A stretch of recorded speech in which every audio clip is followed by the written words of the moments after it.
Welcome to the Locker, Season 4, Episode 6. I am your man, A. White, along with Van House. What's up, man? Man. Same old, same old. Got a little rain today. That's the only thing that made it a bad day, but all in all, man, I'm still kicking. Rain in the South may not be a bad thing. You say you got rain, like rain don't make stuff grow. Oh, man, it's been Don't raining need too much. rain. It's been raining a little bit too much here. We have had consistent rain probably the last, 2 weeks? Our soccer team is in the playoffs, and they're going to have trouble playing on that field, man. That field is so soft. And we probably have the best field. Okay. And we have the best field in the state, probably. Y'all don't have artificial stuff now? This day and age, y'all don't have the No. artificial joints? No, we like that real stuff. Oh, okay. That is the South. That is the South. Man, we got all kinds of stuff to talk about. Well, I don't know if we got all kinds. There's a lot of topics I done pick because it's that time of year. I'm gonna start it off with so we're gonna bounce around. It's gonna be a bunch of stuff, man. So we're talking about Hamlin, your boy LeBron, lead the scoring king. The Lakers in the middle of a trade, probably either gonna be completed by the time we get off. No, it just happened. Oh, it just happened? Yeah, Okay, a couple minutes ago. Alabama got some things. I don't know if you peeped out the Pro Bowl. Man, they took your boy Mike Irvin off of the Super Bowl broadcast. I don't even think this is the first time this happened. I can remember what happened that one time when he got caught with the powder. I don't know if that was Super Bowl or not, though. But I thought that was Super Bowl broadcast or something. Couple Super Bowl topics, some UK recruiting, some stuff I wanted to ask. But I'm gonna start off with this, man. And you know, once the fans jump in, they're gonna dictate the show as they normally do. That's why we love them. DeMar Hamlin, they saying he's gonna play again. Wow. I want to know if you think DeMar Hamlin playing again is a good idea. It's a bad idea. Would you play again after all these things happen? But if he was unconscious through most of the stuff, he may not even really be aware of what he actually went through. Right. One other thing before I answer that question that is not on your list. Vanderbilt, Tennessee game tonight. That's something we got to address. Vandy beat Tennessee. Yeah. On a game-winning three-pointer. I didn't see. When was that in? Would that end about 8 o'clock or something? Yeah. Okay. 7:50-ish, I think. That's gonna come up in there. Then that's gonna come up in the conversation. Yeah. Here's the deal, man. That DeMar Hamlin thing was a 1 in a billion, probably. That what happened to him isn't normal. If he's mentally can get past that, yes, it's kind of like I can, like my concussions. Like once, like I had the ones in college. I never had a second guess about it. When I came back, it was back to normal. Obviously, it was back to normal because I had a fucking other one. So it was not like I changed the way I played. When I played the year with the Bears, went to St. Louis. When I went to St. Louis and had my third one, that's when it hit me. Like, do you really want to continue to do this? And when I started second guessing myself, that's the time I was like, I'm just done. So if he's not second guessing himself, I will play. I don't even think it's a question, though. I think what's going on now is that they're saying he can't play if he wants to. I think maybe a year. Well, you know, another thing, you can't take a year or two to think about it. Like football is an age. Yes. It's an age thing. You don't have a year. He wasn't, you know what I mean, a high high and high regards by the team. Here's the part I didn't even really want to get into, but I just thought about this. If he doesn't play again, the NFL world, the the court of public opinion was on the NFL's ass. Yes. If he doesn't play again, you got to take care, bro, or they're gonna be on your ass for sure. If he plays again, that it removes that whole. Well, we got to take care of him because now you're just playing out your career as it would end. I don't know if you've ever heard the stories, and I'm sure you have. Players hurt, not a star player, a marginal player, fringe player, hurt. Yes. They rehab you back. And you're a little gimpy, but you trying to, because in our day, we fight back to get in the lineup. Like we fighting back to try to play. Right. That's true. And they get you on tape. They get you on tape trying to run. It's like, and I've heard this several times, man. Like I've heard people tell the stories, but I've had friends or people on teams that I was cool with that just happened to, and they say, hey man, go get your playbook. We're gonna let you go. You can't let me go. I'm still hurt. I'm still rehabbing. You're in this big old office. They turn your seat around, look at the projector. Is that you running? and so then you got semantics on what is your 100%. What percentage do you got to get me back healthy to before you let me go? And like I said, I know that's shitty and shady for us to bring that up in the same breath of talking about this guy being able to play football again. First of all, having life again, but being able to play football again. Now I just thought about that when you made that answer. If he, what's up, Jeff? If he doesn't play, I think he's taking care of the rest of his life. I don't know if he got that 4-year pension at this point. If he comes back and play, I think you remove all those guarantees that was in store because NFL, I guess, caused an injury. An NFL game caused an injury. So this is what I want y'all to understand what Anthony's talking about. Anthony's talking about, they usually call it an injury settlement. So what Anthony said, if I'm on the football field or on the practice field, some associated with the football team, and let's say I have a leg injury, as long as I'm injured, they have to take care of me, which means now with his issue, their amount of taking care of them is way more than just an injury settlement. Right. The injury settlement is like a percentage of that year contract or whatever. Right. So what Anthony is saying is if you're a player and want the injury settlement, you don't want to get on the practice field. Because if they put you on the practice field and you in your mind think I'm going to play, then the injury settlement is gone. It ain't going to happen because they said they have healed you to the ability to play again. So therefore, it eliminates the ability to get injury settlement. So if Damar Hamlin comes back and is deemed healthy, then all the money, which you're right, Anthony, I don't know how much they would do. I don't even know, because this would be unprecedented. Right. How many years he's in the league? Would they?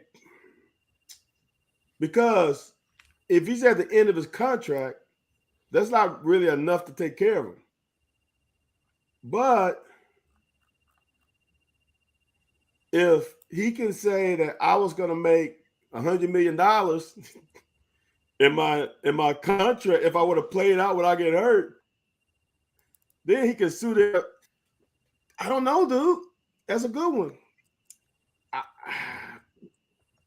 I hear you though. You know what? That's how my wife and I talk. And I'm like, I keep saying, like, you are talking from an adult standpoint when we talk about our kids or somebody else's kid. Right. We're making a decision. We're talking about people with experience and is going through life. You know, he wants to play. Right. We both know that. So is he going to? He's an unrestricted free agent in 2025. He signed a 4-year, $3.6 million contract, and 2001. So he's got what? He's got almost $2 million left in his contract. I still think there's an angle.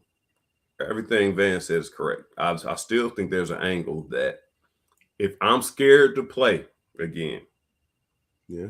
Hey, I know you saying nurse you back to being okay. We done got you back to where you can play again. I'm scared to play again. Like you said, I'm not saying you were scared to play, but you also intelligent enough to know if I get my bell rang one or two more times, it may be unrecoverable. You're lucky to have recovered to this point. Right. So, one or two more times, it could be twice on one play. It could be just one more time. Right. So that's why you kind of, if he says I'm scared to play, I still think they may be liable.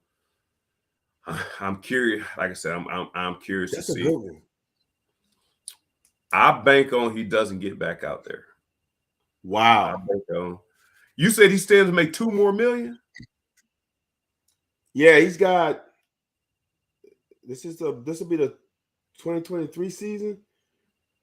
No, he's got. I guess next year will be the 2024 season. He's got 1 year left, and then he's unrestricted.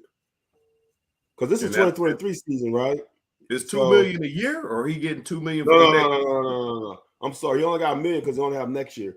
No, he was. I guess he was a rookie. He's on his rookie deal. I thought they said it was 4 years. I thought they said he was a 4-year player, which don't mean that he played. It could have been practice squad 2 years or whatever. Yeah, no, he 6th round draft pick in 2021. How the hell is he making so much?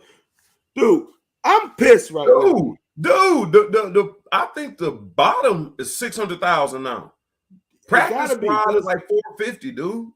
It's gotta be because his base salary in 2021 was $660, and he's a 6th round draft pick. I was drafted in front of him.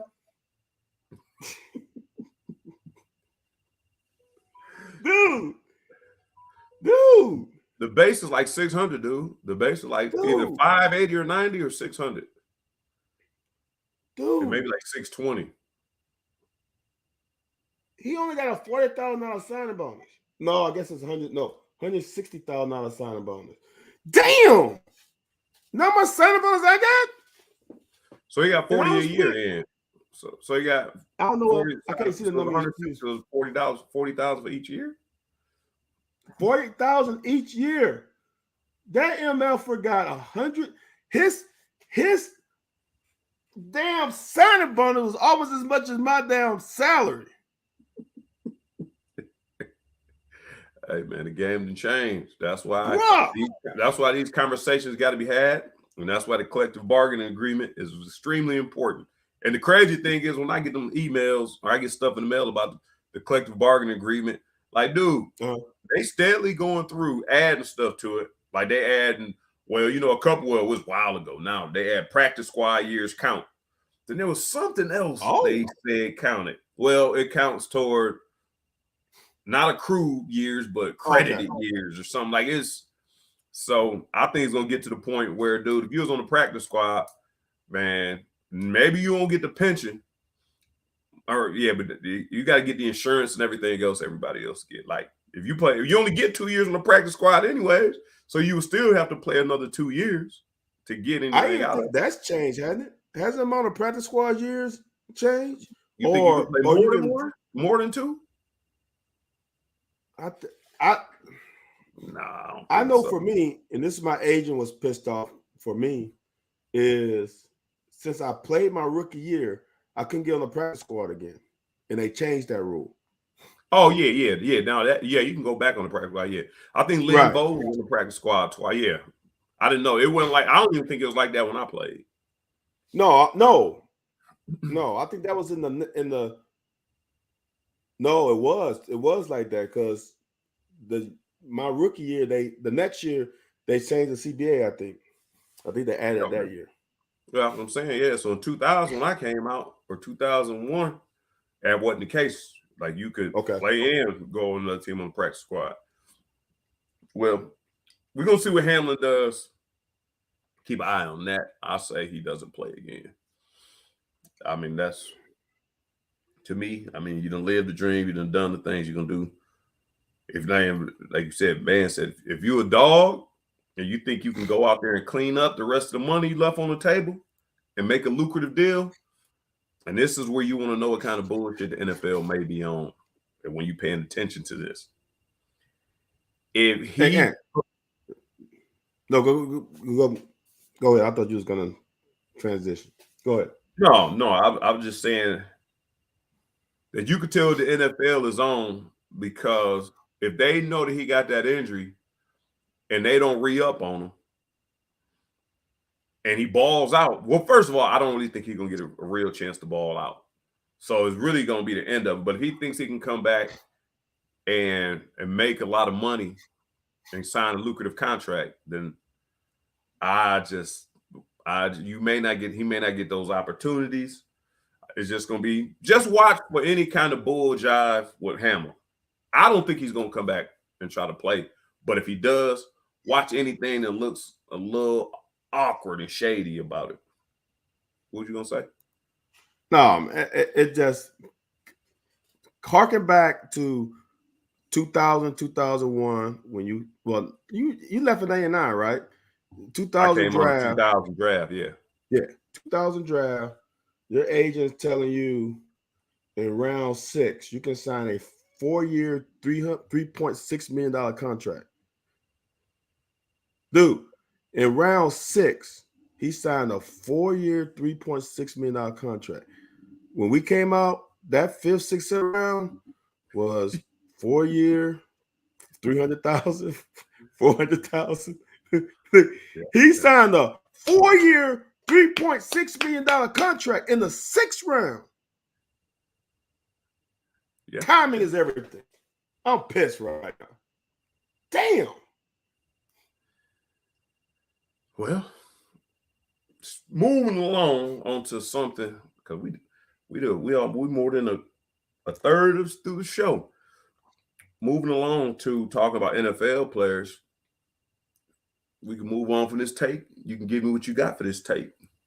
Alabama, number one recruiting class in America.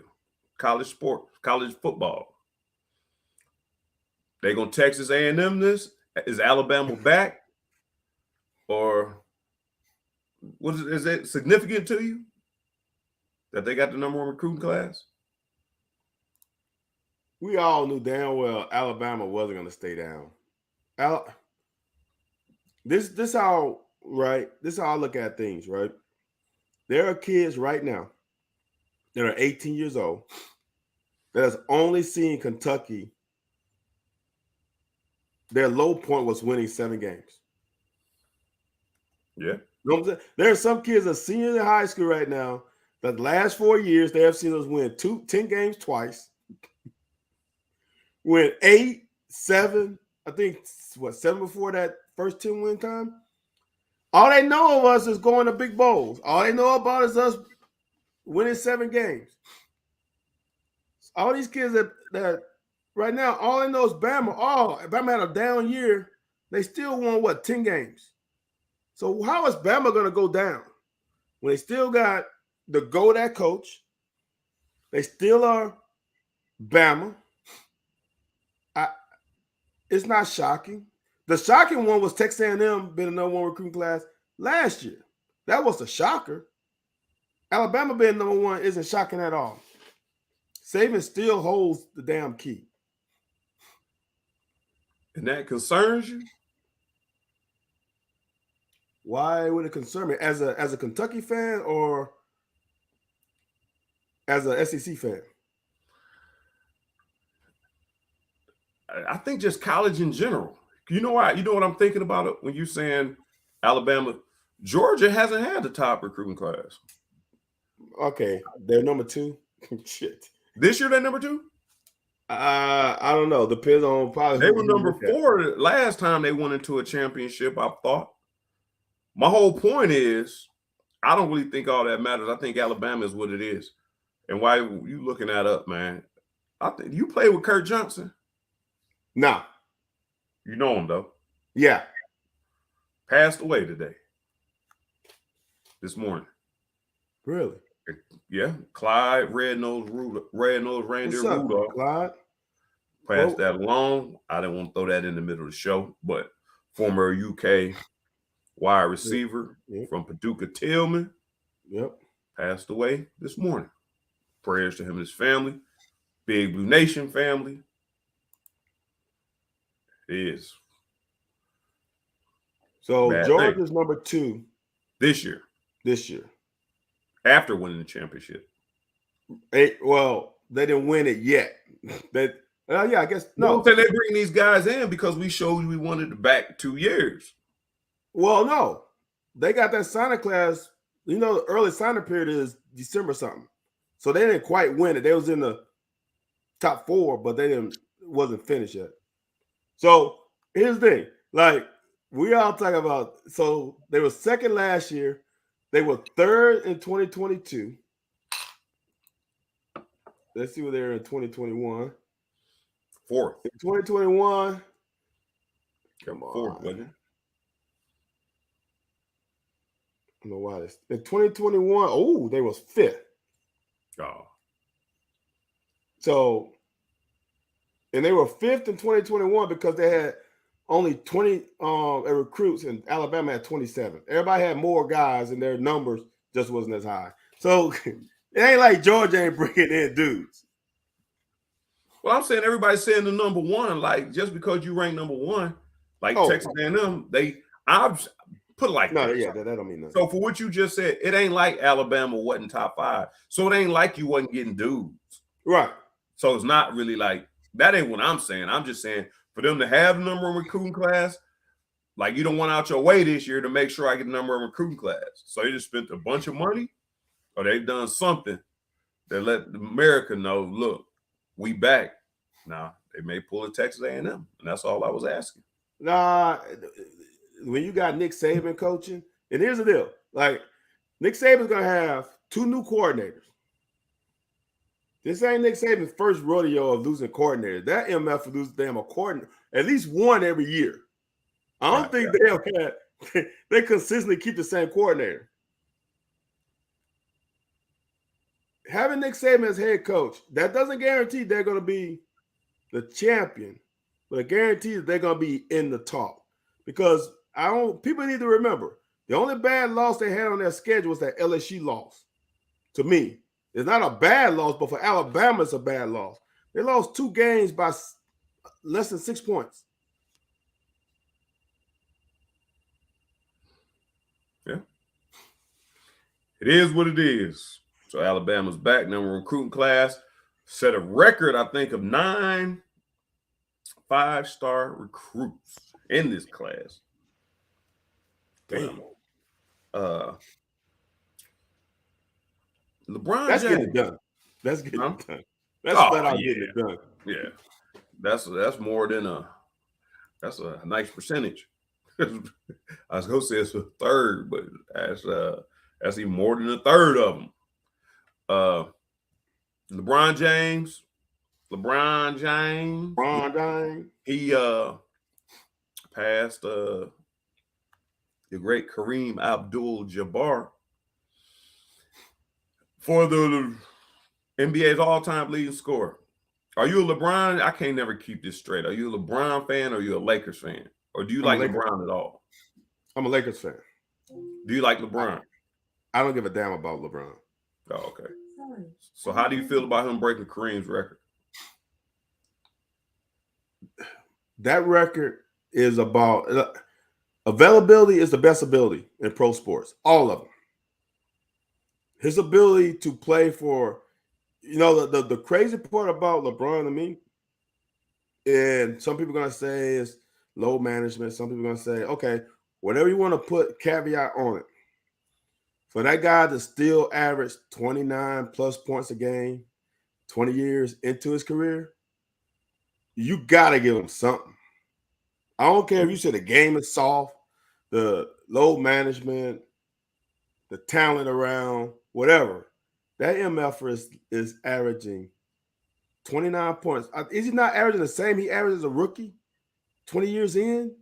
That's crazy, dude. But people need to put some respect on Kareem's name. A lot. For this record to hold up this long, for him to be a center, not someone who can pound the ball like LeBron and MJ and Kobe could. He had to rely on somebody else to get him the ball in the post for him to go to work. It says a lot about him. He needs some more respect put on his name. I'm with you. I got two. Well, one, I'm just gonna ask you this: do you think that is ever gonna come up? Because I see things starting to leak out. Is it gonna catch any kind of is it gonna catch any type of steam? That they already start rumors. They're already starting to gather information on LeBron taking PEDs. And I say that because you point out how long the record stand. People don't play 20 years. Like, it's tough for you to play 20 years. And it's tough for you to play 20 years, like you said, and averaging over 27, 20, 26, 27 points over that. But they already talking about side effects and visual effects of PEDs, like hair loss and something else. But you think that comes out to be a thing? Because you know they busted King Griffey up for not taking steroids at the end of his career. Man, if he's taking PEDs, he's been taking it for a long time. He had that shit in his breast milk because the AMF in high school was a big, you know what? Right. How old is he? 38? Yeah, I think so. You don't want to say anything ever, but he never changed. Did he get bigger? Shit, I'm bigger. And I don't take no damn PEDs. Well, testosterone replacement and things like that don't really make you don't really I mean, I think it just gives you the energy, and recovery time is a little shorter or whatever. Look, I'm gonna give you this. And I know I ain't nobody here in Louisiana, but I went to, and I used to go to a chiropractor when I was in Chicago. In Chicago, one of the coaches on the track team had me go to Dr. Mallory Barnes in Gonzales, Louisiana, because my kid's foot had some issues. We went last night. This lady is a game changer. My son came out there feeling like a new 16-year-old. With the technology and all the physio that these teams have at their disposal, I'll never forget when I was with the Bears, and I can't remember what preseason game, I hit somebody, my shoulder, there's a rib right at your shoulder blade.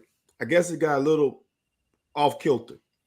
And I never forget, Walt Harris says, dude, take your ass to the damn chiropractor. I'm like, I ain't going no damn chiropractor. What they gonna do? He's like, dude, it's free. I'm like, I don't care. I'm not going. He's like, dude, I'm making your ass go. So I sat there, dude, and I mean, it was into a position where it was just, bro, I went there, and that's when I became chiropractor spokesperson. Right. Because that chiropractor changed my life. I'm like, are you serious? I came out of that chiropractor feeling like I was 16 again.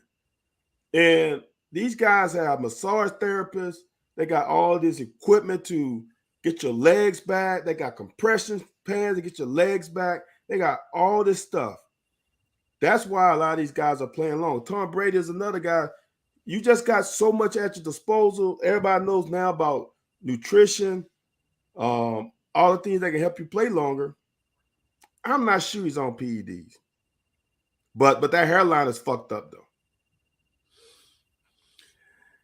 Yes, they said that was one thing that goes along with it. One thing you just said, which was crazy as hell, dude.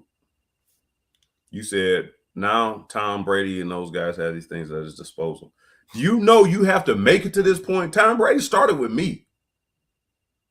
You're saying they got these things at his disposal is why he's playing this long. You had to make it 10 or 12 years to even get to that point. Yeah. And most people have declined by 10 or 12 years where you don't even really. But players are already playing for that long, though. Nah. Players in the 70s were playing for 10 years. Nah.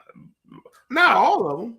I don't know really if you get to the point where your body's declined. Now we're about to start taking this new age stuff. You can build it back up once it's declined. It's declined. You can slow it down.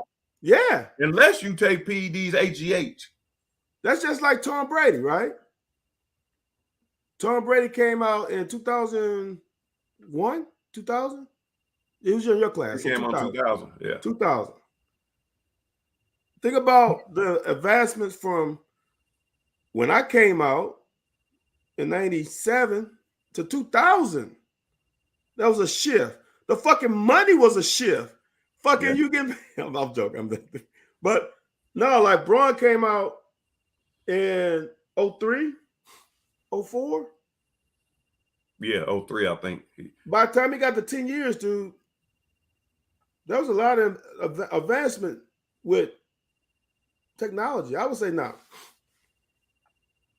That is true, Mike. But I would say this. If whatever PED he's taking, it ain't what everybody else is taking. Because his body ain't breaking down. I guess this is what I'm saying. My man, young Ryan Jones from Twinsburg Heights, Ohio, I think may have made the best point. Imagine Kareem if he had all the medical technology at his disposal in his prime. And if he didn't play flat low top copper. Bruh, here's now let's add that to two more players. Now you're a little younger than me. Do you remember the Magic Johnson, Larry Bird Converse? Yeah, the weapons. Oh, them motherfuckers was fucking cement blocks. Dude, them damn things was heavy ass. Now here's another one. Jordans ain't comfortable to play in. Well, I'm just saying them motherfuckers heavy. I never had a pair of Jordans, but my cousins bought them all. Them ones, dude, was cinder blocks. if Magic and Bird were cement, them was cinder blocks. Them motherfuckers was not flexible, heavy. I'm like, how y'all wearing these things, man? So yeah, that's everybody. Look, my son now runs track in these Nikes, and they have a bladder in it, and the bottom is carbon fiber. Dude, them you can't. If I like try to bend it, that joker and let it go, dude, it's going 5 feet in the air. That's how tight they are.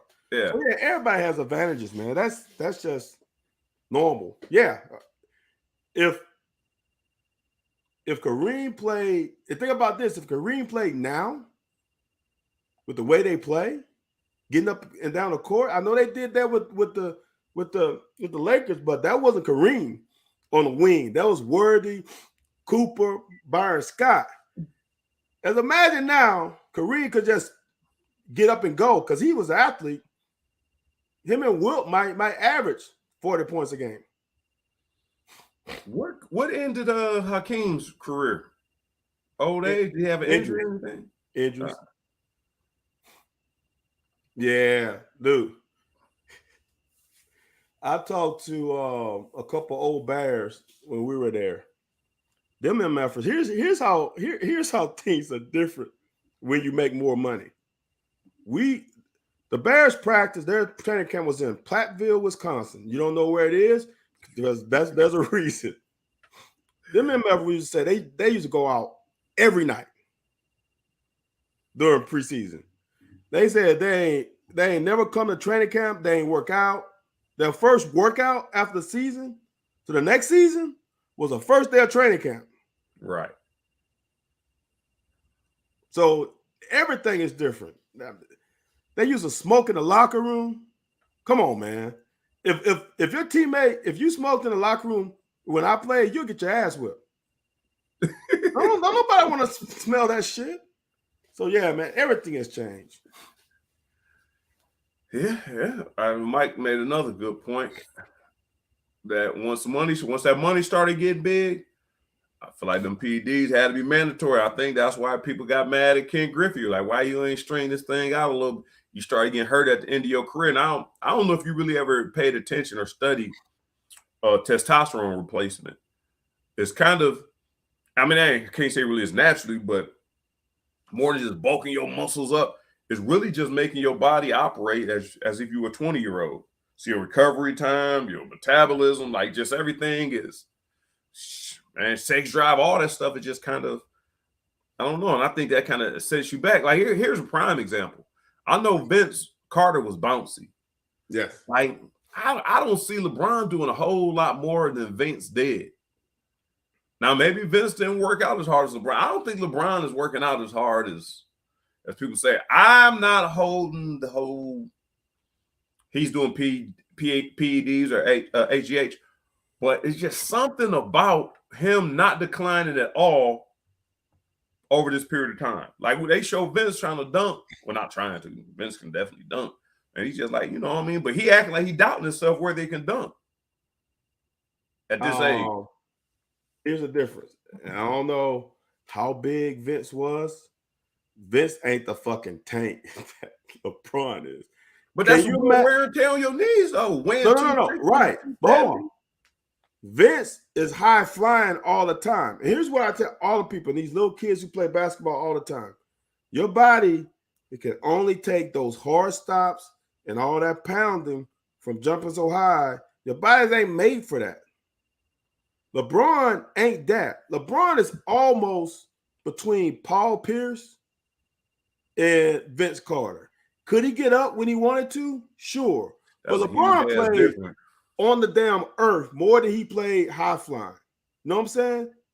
Like if LeBron's on a fast break, then he's going to high fly. But when he got to about 10, 12 years in the league, he ain't going there doing stupid shit no more. Like Vince in the damn Olympics jumping over old dude, 7-footer. Right. Vince was kind of long in his career at that point. LeBron wasn't doing that no more. Well, congratulations to LeBron James, the new NBA scoring champ. And now we got to sit back to see if he's going to play long enough to take over assists. Oh, no, assists. I thought you were going to say play long enough till his son comes. Oh, yeah, he definitely going to play long until the sun comes. Yeah. I'm curious to see if he's going to end up in Cleveland or not. Okay, I got a question for you. Then I'll let you go.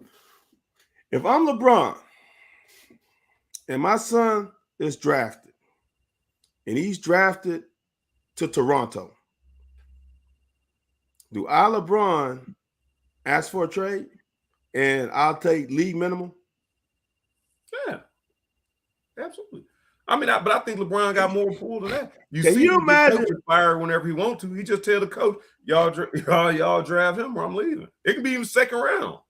Can you imagine LeBron playing at a mid-level exemption contract? Yeah, he on his way out the door. That is crazy. That he's gonna play for a mid-level. What if Golden State gets him and Steph Curry's still playing? Dude, you act like they gonna lose somebody for Bronny. Like they gonna get rid of somebody. I'm just saying.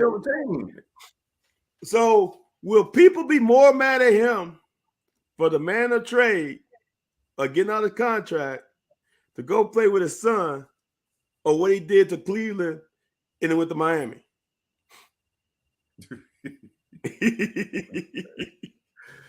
Ann said when you see him on the locker room, you only see him from his waist up. Apparently, Ann gets to see him from his waist down. Oh! But yeah, man. Moving along. Did you watch the Pro Bowl? Hell no, I haven't watched a Pro Bowl in over 10 years. Are you cool with if anybody in the chats, if you watch the Pro Bowl, are you gonna watch it next year? You like to change? Everybody said it's playing flag football. Oh, they were talking about this at work.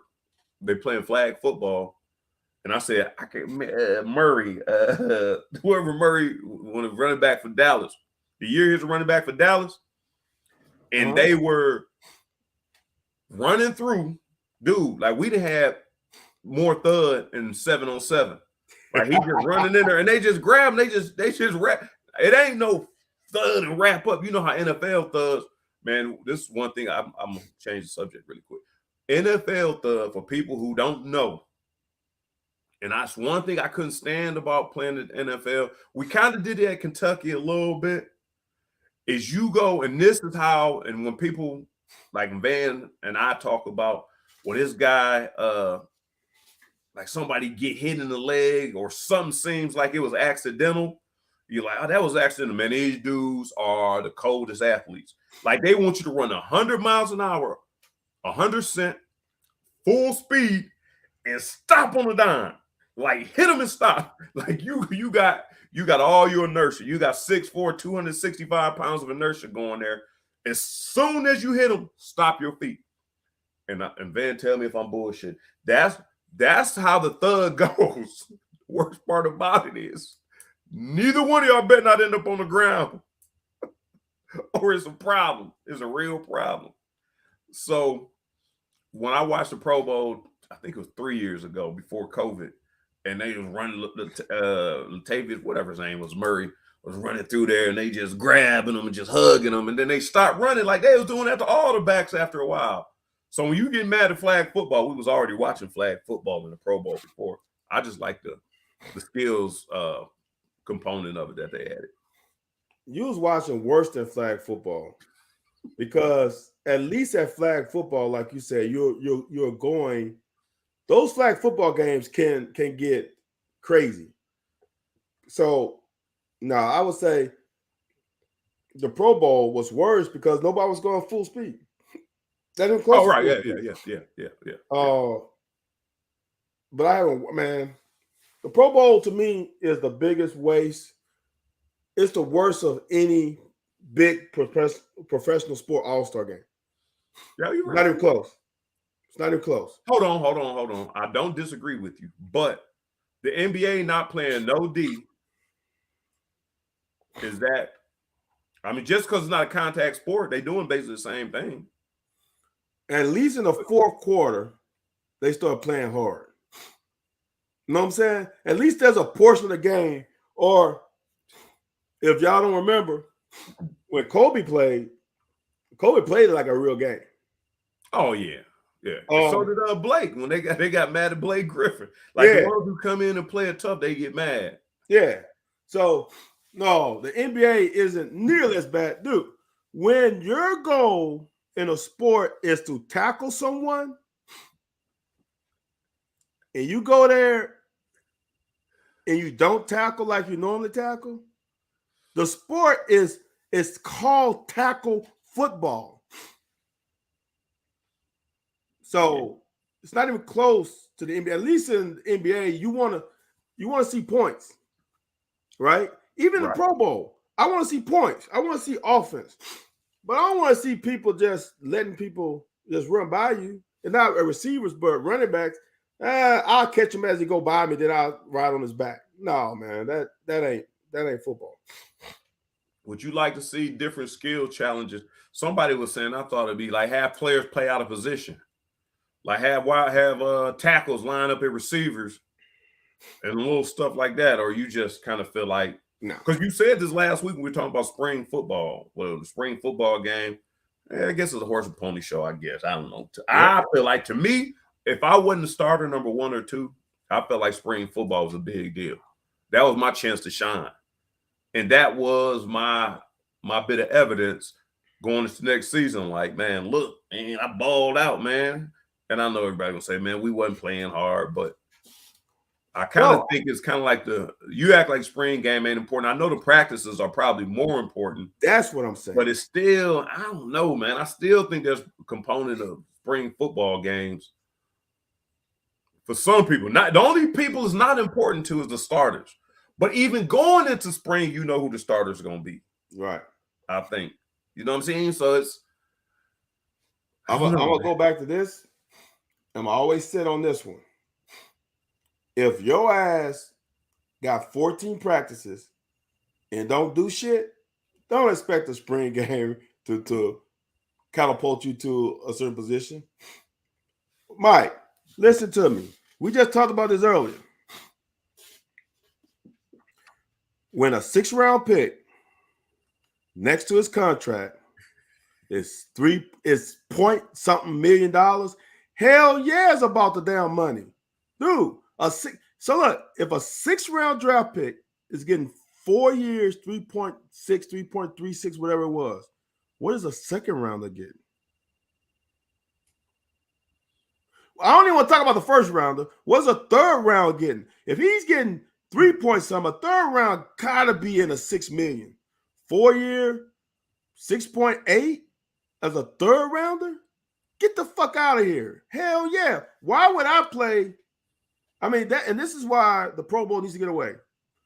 When I was young, the guys who got voted into the Pro Bowl, they played in the Pro Bowl.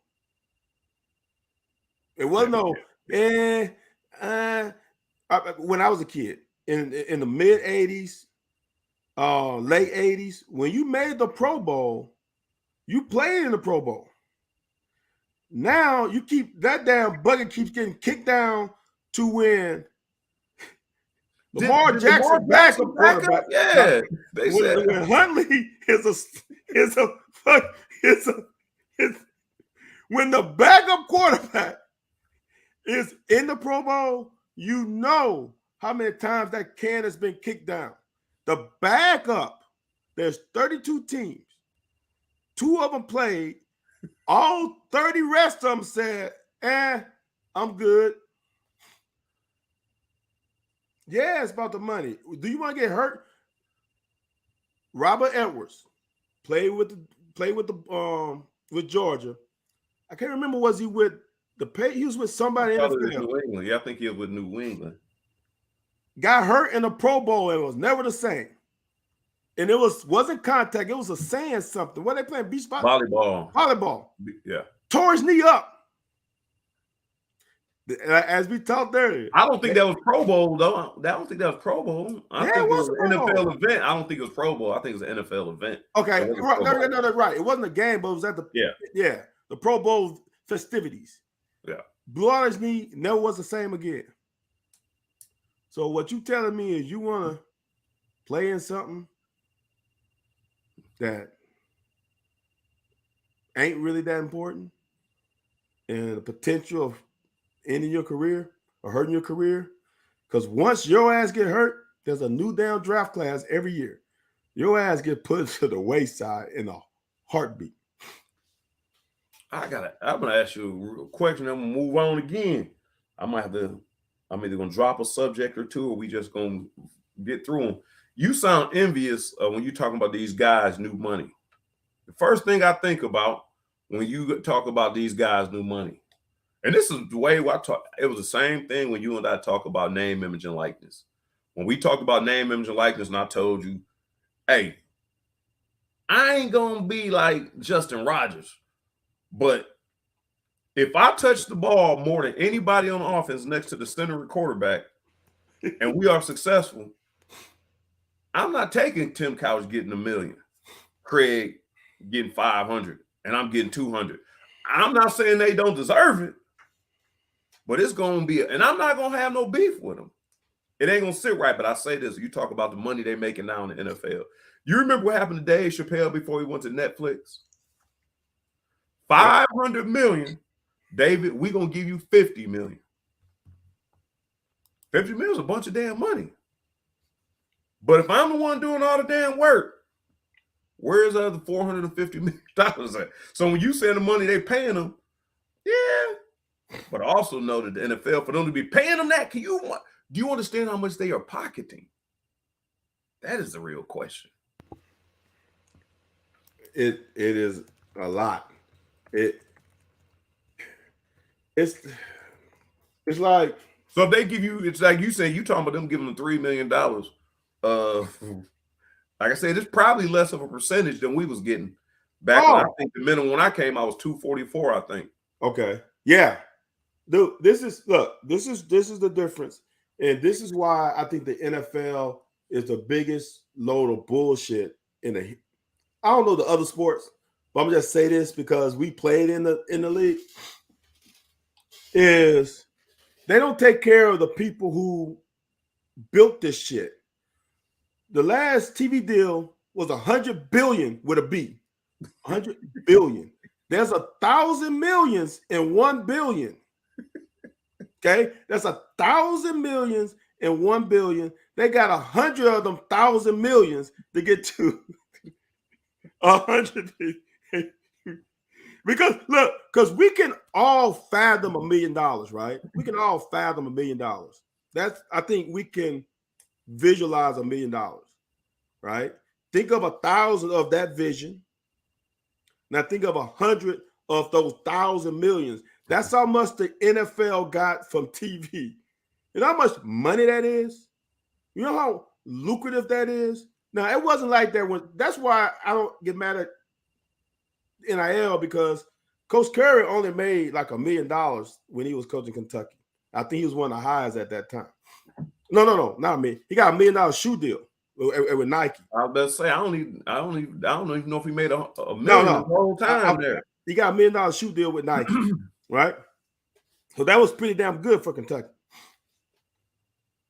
They're making like I pulled this number out when I took a communication class and I took a speech. I had a speech, and I think that was 95 or 96 maybe. The league in 95, 96 made $40 million as a league, as an entirety. I think it was 10 teams then.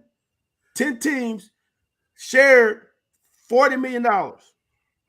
A couple years ago, Kentucky got $43 million from the SEC.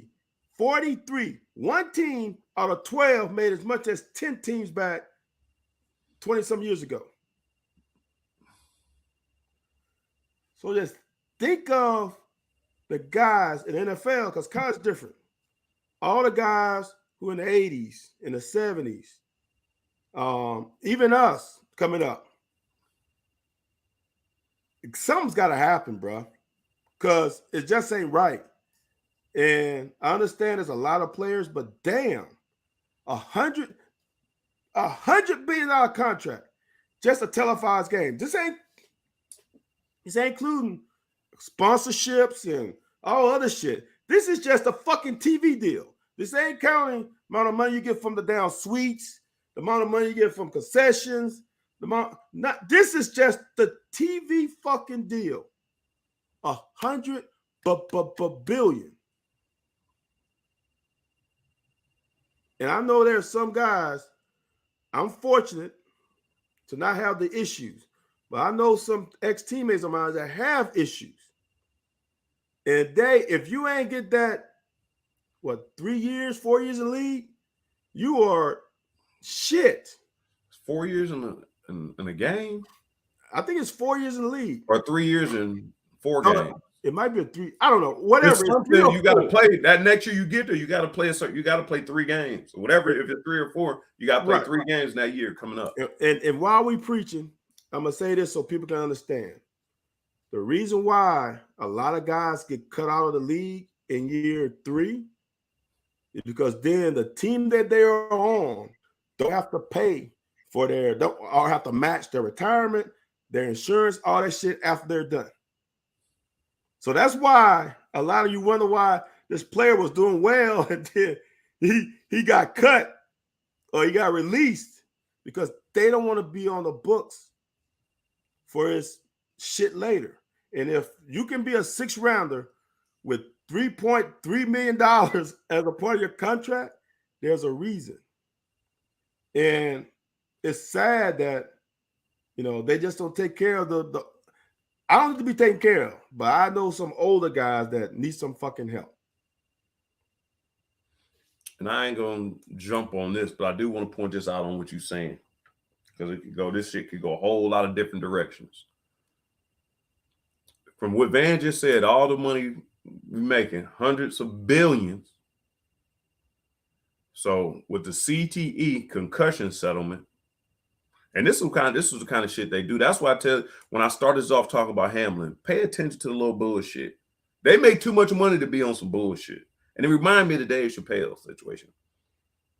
The NFL thought it was a good idea to say to the public and his former players, now take the race out of it.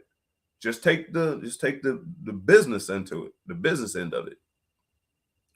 We are going to pay people that have concussions who we're going to pay on the concussion settlement, but we're going to judge you on a standard, but you supposed to say the standard you got to perform mentally at a 5. All right, so if you perform below a 5, then you are good for the thing. Now, because you are black, for wherever they got this information from, you already operate at a 3. So you are kind of not involved in this because you already below the threshold. Now take the racial part out of it. Here's where these fuckers are smart. I don't know if you know this number off the top of your head, man. What percentage of the NFL is black? I think it's between 60 and 70%. So even I don't even know if it's a race. That's what I'm telling you. I don't even know if it's a race. I don't even think everybody looking at the racial component.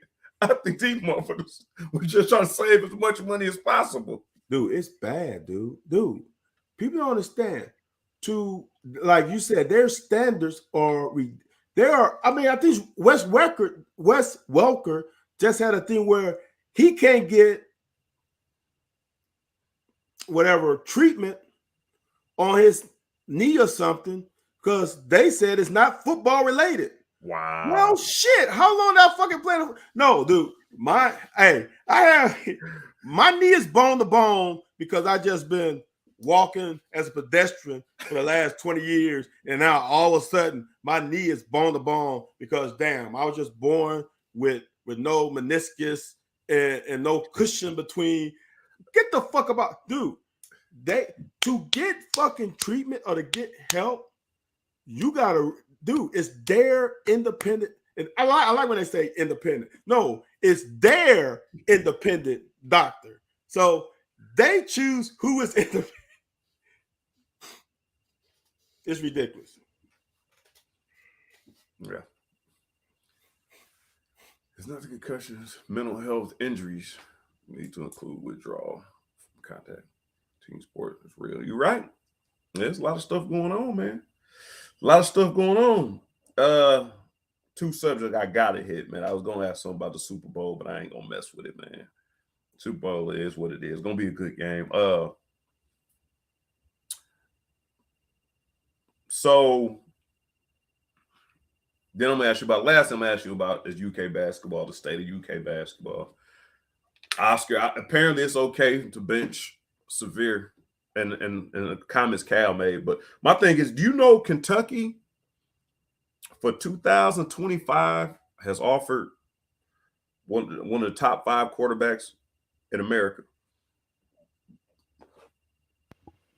He's from Kentucky.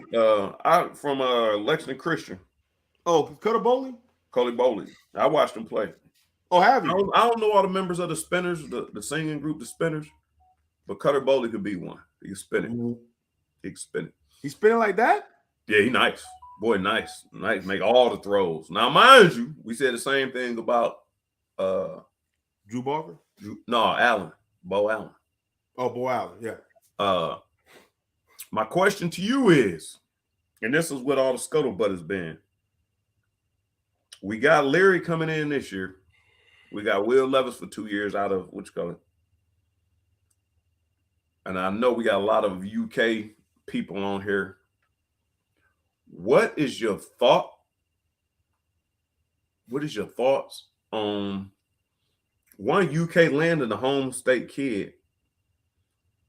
2, how big is this to get Bowley? and have them participate and perform at Kentucky. Because we can't keep on flirting and tampering with the doggone transfer portal. Like we can't be willing to see. Well, let's wait till next year. And they said, I can't remember what the names of the players is. Bowling, and apparently Liam Cohen got a good relationship with yeah. So it's Cutter Bowley, Ryan Montgomery, and Stone Sanders. Yep. And so Liam's supposed to have a relationship with them, so it could be like a Sanders. or Will Levis. Sanders, yeah, and Liam have a connection. What kind of weight is on this? I know it's down the road. We still got to play 2 seasons before it's even a thing. But well, you play 1 season because they sign next year in December. So next year, you're right. Yeah, you're right. They will be signing. Right. So here, look, man. This is what I say. This about everything. Timing is everything. Everything. Liam path to us and back to us, I think is so big. I think if Liam would have stayed here 2 years, he would be gone and never come back. I think right now, and this I've been saying this since I was wooed by Lex Vegas. There's something about the area, especially in football. Even with the success and the expectation from fans now in football, it still ain't that bad. Right. The love that Liam got when he came here, when he left, when he was employed by somebody else, and when he came back, is nothing like it. He has a kid. I'm sure his wife loves the area, especially coming from California. I've had clients in California. People say it's expensive. You don't know it's expensive until you've been there and stayed there. Right. It is out of this, dude. It's words can't express. So Liam, after going back and realizing how the NFL is, I think he might be here for longer than we expect. And the longer he's here, we're going to get quarterbacks. And we will get one of those 3. And for me, it doesn't matter which 3 we get, which one of those 3 we get, as long as we get one of them. Because then that starts setting us up. Like we can get a Jalen Hurts, then a Tua, then a Mac Jones, then a Bryce Young. Not saying those exact players, but you start stacking guys on top of each other where then you have a legacy of good quarterbacks. And when Liam leaves, we will have a history of, okay, Will Levis went first round. Devin Leary went second or third round. Cutter Bowley went second or third round. Next guy went first round. Then that's when you gain steam because you cannot win in this offensive league or whatever you want to call it without a quarterback. Them days of not winning big without a quarterback are over. It's over. You got to have a quarterback. And I think if we were in Alabama or Georgia, I would say we got to get Cutter Bowley. Because if he comes, all his buddies and in-state talent have a high likelihood of coming with him. Mm-hmm. But since Kentucky football in high school ain't producing the quantity of other states, I don't think it's as important. But we need to get one of those 3. And I think Liam is going to get one of the 3. And you think they're going to stay and play? Say that again? You think they're going to stay and play? We've been getting the top quarterbacks out of Kentucky. Right. So we will see. Look, Destin was a freshman this year. So he'll be a sophomore He in could essence. be a redshirt freshman Yeah, I next know year. he is a red shirt because he only played that one game. But let's just give him the years. He'll be a sophomore this year. He'll be a junior when they get this 2025 class in. So if he's a junior, one of these guys can come in and say, I'll sit for a year. But they ain't going to sit for 2. Those days are over. So it's possible. Here's the deal. Here's what's so tough on Destin, and I hate it for the kid, is he gonna get a chance to prove himself? Because when Devin Leary plays this year, and let's say, knock on wood, he has a injury-free year. Don't think they ain't going in the portal in 2024. Don't think they're not going in the portal in 2024. And if they go in the portal, that means they are looking for a starter. When they go in the portal, they're looking for a starter, which then means Destin probably won't play that year. And now he's bumped up to his junior year. I don't think he's going to wait. I think he's going to be gone too. That's just we got to play. These kids want to play now, just like Bo Allen left. We got to be realistic with this. If Destin Wade, if they get another portal guy after this season, he ain't staying. And I would have no problem with him not staying because they are recruiting over your ass every year, and they're not giving you a chance to really get a chance to hold the keys. At least give me the damn key, the keychain. Can I get the keychain for a practice or 2? If they ain't giving you that, then it might be best to go elsewhere. I think you optimistic, man. I think it's a jacked up ass situation, and it's not a bad thing in Kentucky. Is like you said, Devin Leary plays this year. The problem we got is our history. If we put a space holder in there for 24, so you telling everybody else that we banking on Leary. I mean, we banking on Cutter. Now, first, second, and third of all, Cutter comes in as a freshman. Well, Bryce Young didn't even really play. It's really going to be tough to come in without nobody. So you go to the portal again. So you're really not keeping no. I don't know how you continue our quarterback room with after Leary this year and everybody looking at Cutter in the state. Probably the same way it was with Bo Allen. Like when we get Cutter in here. So what is 24 quarterback thinking? You know, we athletes, we competitive. Hey man, I'm looking to I'm gonna beat him out. Like I want to fight. Like I'm not transferring. No, let me spin the ball against this dude. But I will also tell you this, man. I will also tell you this, people who are listening. I played with Tim Couch. I played with Billy Jack Haskin. Billy Jack Haskin was my boy. I like Billy Jack, man. That's my leader, upstanding guy. I'm talking about gritty. Tim Couch was a little bit bigger. May have spun the ball a little bit bigger? Well, come on, man.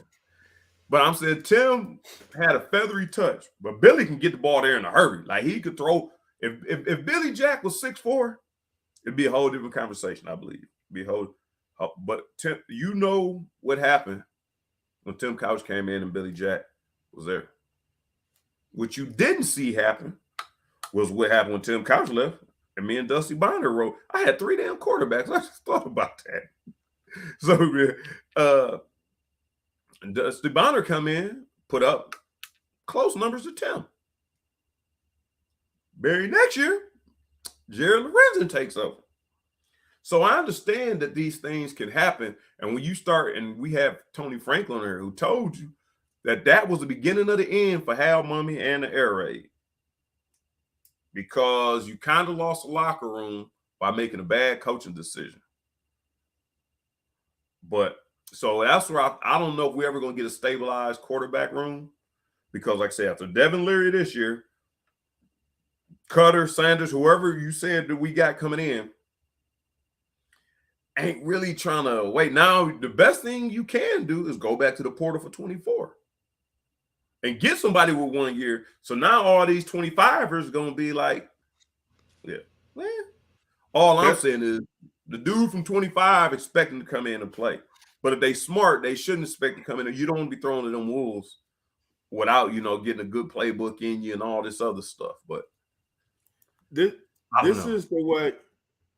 This is the way I see it. And is before the year, and we all know fucking Cohen was already fucking hired. Cohen was hired December 12th. All right. We had a chance. The word on the street was Graham Mertz and Devin Leary. Graham Mertz had 2 years with us. Leary got 1. So for me, the saving grace for Destin Wade is they went with Leary, which means you might get the keys in 2024. All right. But you got to prove yourself. Because if you don't think that Cohen could have got a guy in 2024 class or will get a guy in 2024 class, you're fooling yourself. What they're banking on, in my opinion, is he's hoping Destin Wade can be a quarterback that he can depend on. And all that's going to be proven after next season, what they do in the portal. Yeah. Or they're going to go for a 2-year guy,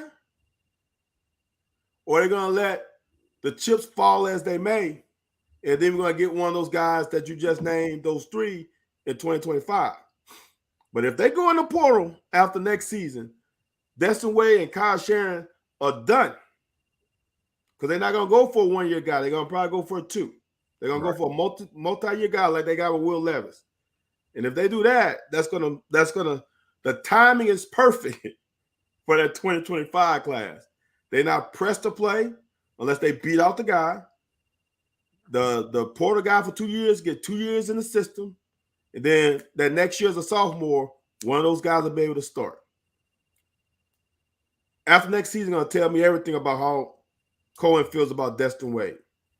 And Destin's got all spring, all summer, and all fall to prove that he should be the next owner of the keys. And if not, he's going to have to get the keys from somebody else. I give you. So what percentage is Leary a can't miss?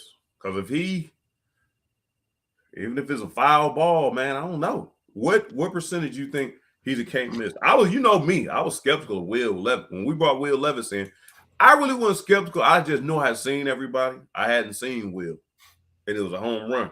So that's the difference. Leary a home run. That's the difference. We've seen Devin Leary play. We've seen Devin Leary put up numbers. Right.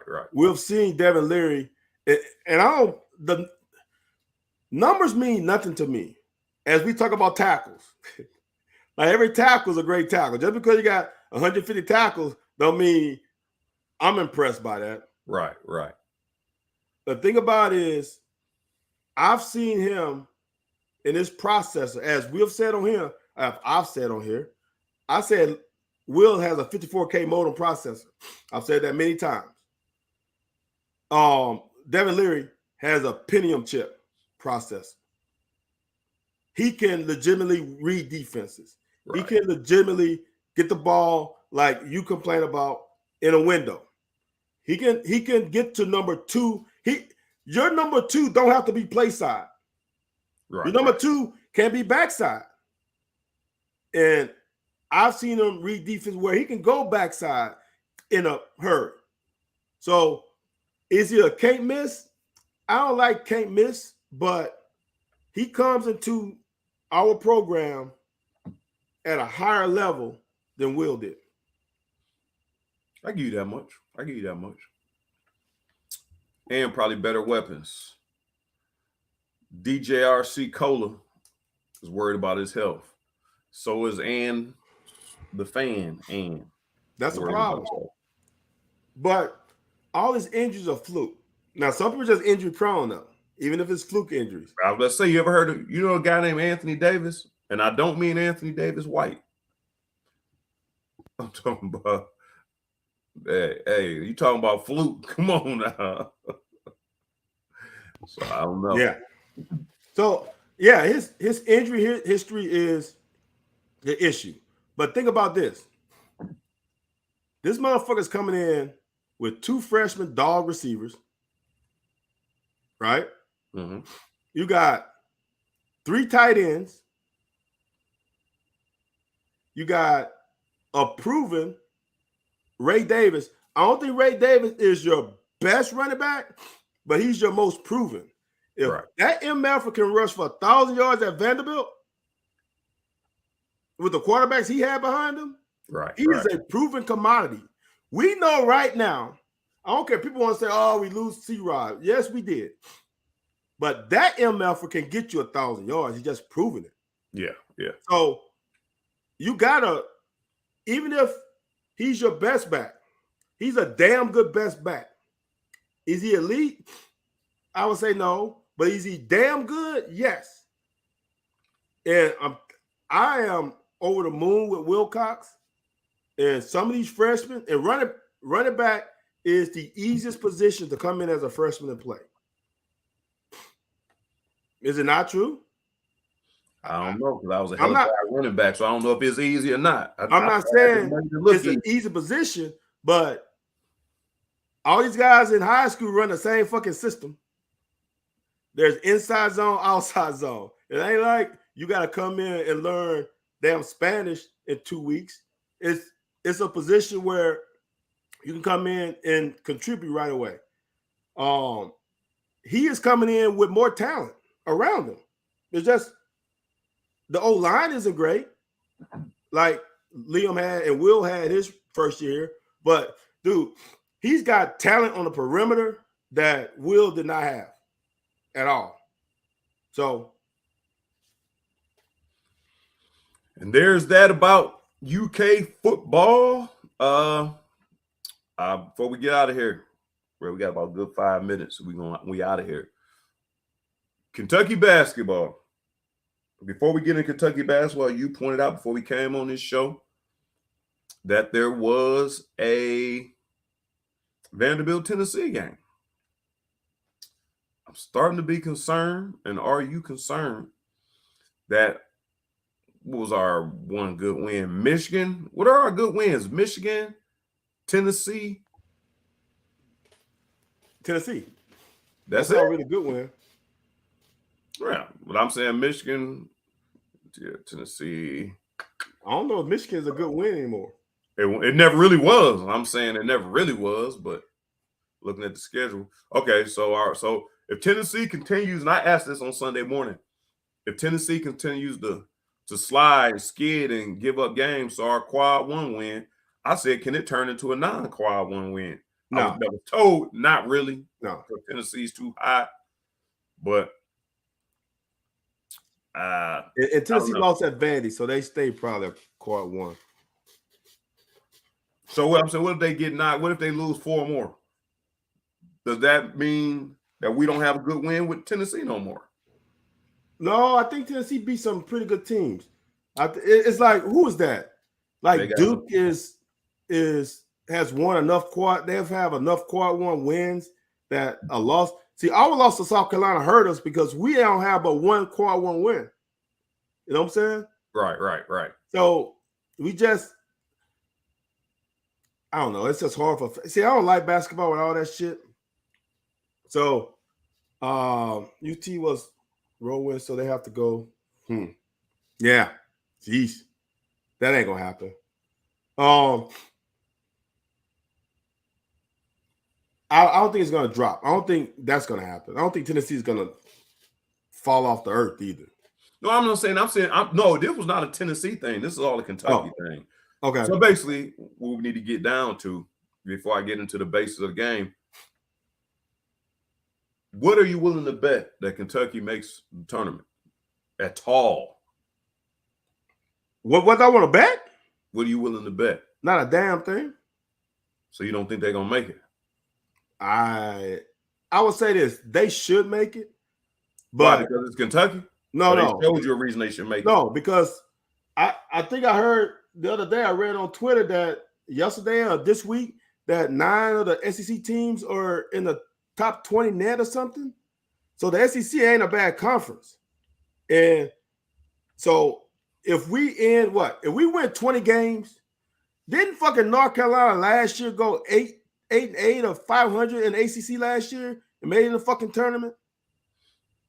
You Are we said not like good, 7-4? but we liable to lose 8 games. We liable to go 7-8 in this motherfucking conference or something like that. No, that's what. Now, I don't say. I don't know. I don't think we crapped down our pants. We got the rest 7 of more the games season. left. Huh? Okay. I said we got 7 more games left in the conference. You got 7 more games? Yep. I say we go at least 4-3. I think we go 5-2. Okay. Because what we got Tennessee at Arkansas. We are in the other game. We at Georgia, at Mississippi State, East, Tennessee home. Okay. At Florida, East, Auburn home. Okay.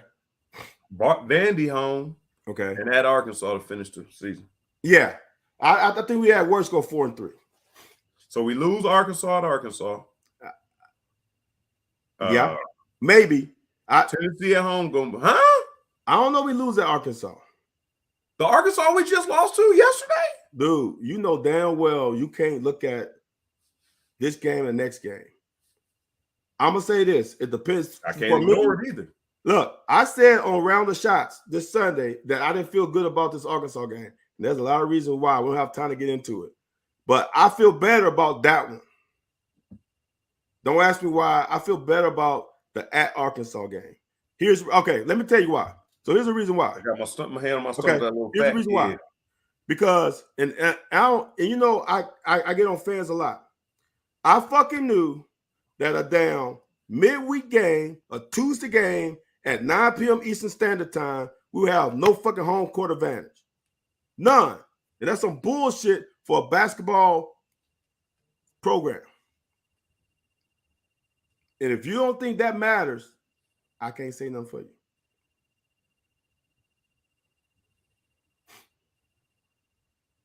But here's the deal. I'm gonna say this. You put out a great tweet. I don't know if you can pull it up about if we should pull if Oscar would be on the bench and be as good of a teammate as Severe would. Remember that? Yeah. Yeah. Oscar got Cal by the balls, and we talked about this last show. There's so much into roster play and roster management more than what the fans want. Fans just see paper. They just see paper. They don't see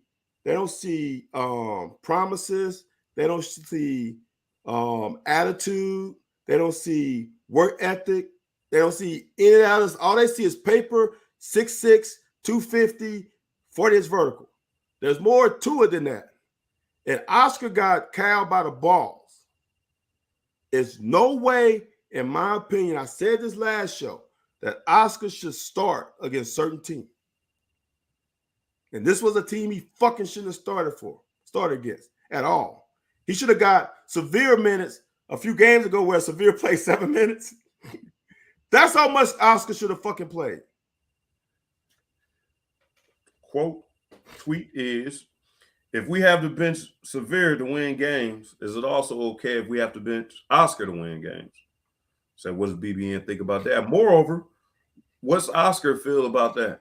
Wheeler's a good sport when he's coming off the bench, taking like a champ. Will Oscar do the same? No, he won't. That's the question. And here's where you talking about us winning that Arkansas game. What do you think different going to happen against the Arkansas game?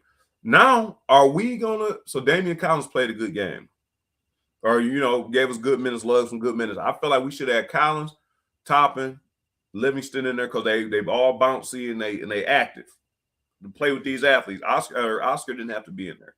My thing to you is, and we did the same thing in football. I waited all year for that offensive line to come around. I was waiting for all kinds of different things to happen. You're saying we're going to go down to Arkansas and look like a different team than we look like against this Arkansas. You're talking about home court advantage. We ain't going to have no home court advantage there. The same home court advantage we had against Kansas when the crowd was raucous and trying to draw us to a victory, did not work, man. My problem I got with you and the problem I'm having with this team, we getting late in the season for Cal not to understand what lineups, what personnel players to put in. You play a player the first half and he looks really good. You take him out the second half because he didn't take a shot or he can't guard. You know who can't guard? Oscar can't guard. Here's the other thing. And then we can wind it up with this. Here's the other thing. He in the post-game presser says something about everybody keeps saying we're waiting for CJ Frederick to be a shooter. He's a shooter. He's a damn near 40% for three-point shooter. At a certain point, I'm not waiting for a motherfucking thing. Facts. At a certain point, I'm done waiting. And so we get done with this game. Unbeknownst to me, I don't know if you know this or not. All of a sudden, CJ Frederick got bruised ribs, irritated ribs, bruised, crack, whatever. How you get broken? How you get your ribs messed up during basketball season, and we didn't see you take a hard fall or nothing? He actually did. He did that one time on the he did take a fall. Okay, yeah. So look, Cal protects his players. Try to protect his players, right or wrong, how you want to look at it. It's no way. It is no fucking way Oscar should have been on that court. He was not efficient at all. And this is why there comes a point where you got to fuck your alliance and say, dude, you just ain't getting it done. I know Oscar's a great kid and all, blah, blah, blah, you can say all that stuff, right? But in the midst of a game, you got to cross that road after the fucking game and get in the locker room and say, look, dude, had to go another way. And I'm going to say this why it just came on my mind. I get on fans a lot. And y'all MFers wanted this damn Benny lineup. Well, y'all fucking got the damn lineup. And it ain't been hitting on shit. I mean, if you take Collins out, Collins has proven to me these last 2-3 games, okay, I was wrong. Give him the keys. But ain't nobody else coming to the party. Ain't nobody else coming to the party. And we are some weak-ass players. Because Arkansas fucking punked us in the second half.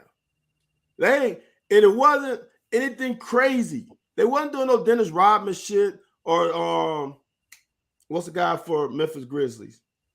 Dude I like. He was at Oregon. Dylan Brooks. He ain't doing no Dylan Brooks or no Pat Beverly shit. They were just playing hard, aggressive. And we fucking let them punk us, dude. They straight punked us with straight intensity. And that's a shame when you're at home. You know what tells you that, man? I was talking to some people who went to the game. Some of our coworkers went to the game. You know what tells you that they got punked? And I can see, like, on the court, it wasn't looking good. Two damn things tell you. Uh-oh. Now, I ain't going to say punk, use that word, but at a little under 4 minutes, only down by, what was it? It wasn't like 10. Like, it was still, a couple 3-pointers, you right back in this thing.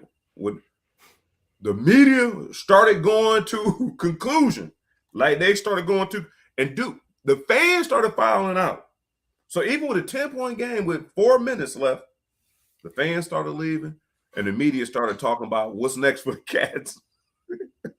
So that's why it would kind of trip me out when I was watching, listening to the broadcasters, the color commentary. I was like, why they sound like the game is over?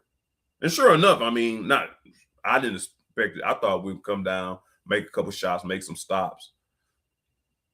And I don't know. We got too many individuals on this team. We got great players. but it's too many individuals. Everybody got. And I've been saying this for quite. It wasn't Oscar in the beginning, but player X, Cal will let player X dictate the whole destination of the team. Because if you want Oscar to be good, everybody else can't drive to the lane. Livingston can't drive to the lane. Toppin can't drive to the lane. Nobody can drive to the lane because we got to have Oscar in there. But if you want Severe to be good, like you said, put him in with some shooters. Give him a chance to penetrate, which means Oscar has to be out the middle. Give him a chance to penetrate to have somebody kick it or have Collins and Toppin running the baselines. But for him to give one player the green light, he seems, the one thing that I can't understand, it seems like he has to take from everybody else. Like, all y'all got to be concerted effort to do this. Instead of letting everybody play naturally and putting the people in who gel together. And I'm assuming people thought the Benny lineup was going to be the one that had the players gel together, but I think it's something more to it. You know, we've been hearing rumors, everybody denying it, but it's something going on in that locker room. Everybody ain't shaking hands. Everybody ain't singing Kumbaya. They ain't eating at the same table. And you on mute if you're talking. My bad. It's more to it. It definitely is. Like, it is no. Well, I'm gonna say this. This team isn't talented. People want to say they got great talent. No. I'm let me stress that. No, this team doesn't have an abundance like, oh my God, these are high IQ, high talented players. Yeah. And when it's hard when it's kind of like when the starting quarterback comes back from last season, that was all SEC, but you got a dude behind him that's really better than him. But you really want the all SEC quarterback to go and go to the next level, but he decides, Coach, I love college football. And he comes back, and now you got your hands tied behind your back. Because now people are going to say, how the fuck can you bench prior year all SEC quarterback? Well, but the guy behind him is really better, though. Well, but this guy just won you 11 games. Well, but the guy behind him can win us 12. Well, but he came back. He did you a favor. Well, not really. He wanted his ass gone, but he just on his own to come back. Oscar put them in a spot that when I say this, I said last week, I always said, when people get tape on your ass and your ass can't adapt, it's ball game. It's ball game. When we get tape on you in any sport, it doesn't matter what it is. It could be fucking tennis. As long as there's somebody on the other side of you, if I realize you like a kick serve all the time, well, I'm going to fucking start playing a kick serve.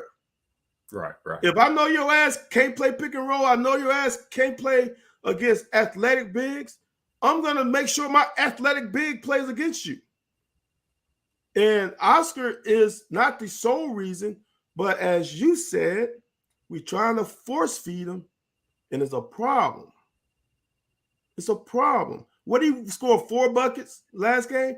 He's going to get his rebounds because he's just that dude. That's his skill set. His skill set is fucking rebounding. His skill set ain't putting balls in the bucket. That is a fact. That is a fact. This is the other thing I was gonna say. We're gonna get out of here. Post game presser. He's first thing he come out and said, "Well, you know, CJ Frederick." And I told Jack Pilgrim on Sunday morning, I was like, "Man, there's always an excuse for CJ. Like, he had a splint on his finger and he had to shoot with it. Dude, just tape your finger real good. And I know it's your shooting hand, but don't shoot the damn ball if you don't think you can make it. If it's bothering you, or tape them fingers together, tape whatever you got to do. Don't wear the splint. Like, wear it all through the week. For that 2 hours of the game, you don't have to wear the splint. Protect the finger. It ain't like you gonna re-injure it." Secondly, he says, "Well, Livingston played good. I wish I should have played him more because he didn't play in the second half." Third thing out of his mouth. You mean Collins? He might have been Collins. I think it was Collins. Collins didn't play in the second half. He said something. Yeah, he should have played somebody more. It was one of them, Livingston or Collins. I could have swore it was Livingston, but it could have been Collins. Third thing out of his mouth was, "Yeah, and Severe, you know, No, he said, and Wheeler, you know. Wait, what? And then went on, just brush past it. Oh. Like you just used to use it. I don't know if he was saying like we didn't have them available, or you just used to. Hey, we got a scapegoat. Oh damn, he ain't even play. It was, you gotta go back and watch. It was weird. Like he just said Severe's name. I don't like watching. Then stopped in mid sentence and went on to the next thing.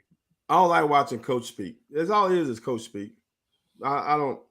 There are some coaches I watch, not many, but those post game presses are bullshit. They're bullshit. There you have it, Cal. Van House thinks you're bullshit. So NFL, the things that Van had to say about y'all earlier, that's his thought. His alone.